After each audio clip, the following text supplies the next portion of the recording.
The project was called Operation Boredom. It wasn't born out of desperation.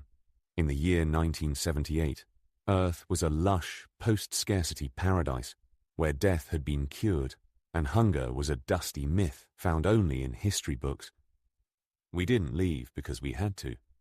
We left because we were dying of terminal boredom, suffocating under the weight of our own perfection. The distance between stars was too vast for metal hulls and fragile meat.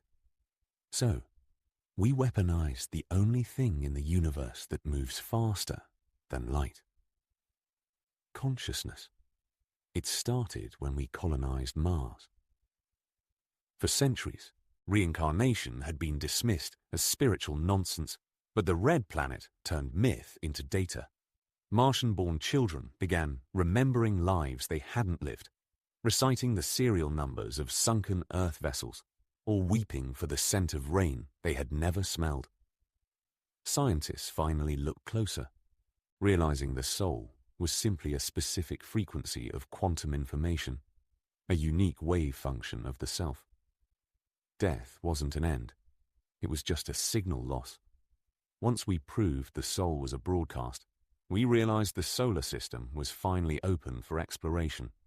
If a soul could drift to Mars by accident, we could fire it to the stars by design. By building a massive transmitter, the Aether-Cannon, we could beam a human mind across the void at a velocity that made Einstein's limit look like a crawl. The catch? Physics demands a container. To be born on a world like Krazhul-V, a human soul had to hijack a developing fetus at the exact moment of biological ignition, the spark. Dr. Rex Kandice sat in the displacement chair, the conductive cold gel seeping into the seams of his suit. He wasn't trembling with fear. He was shivering with a desperate electric anticipation. He had spent 80 years on Earth tasting every vintage, climbing every peak, and sleeping with every archetype of beauty, until the world had turned into a grey, flavourless mush. "It isn't a transition," Rex whispered into his log, a faint, bored smile playing on his lips. "It's a hijack. I'm a metaphysical parasite.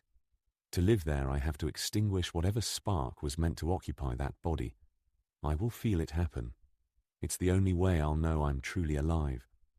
The machine began to hum, a low, thrumming vibration that bypassed the ears and rattled the marrow of his bones. Then came the push. Suddenly, the vibration peaked into a jagged,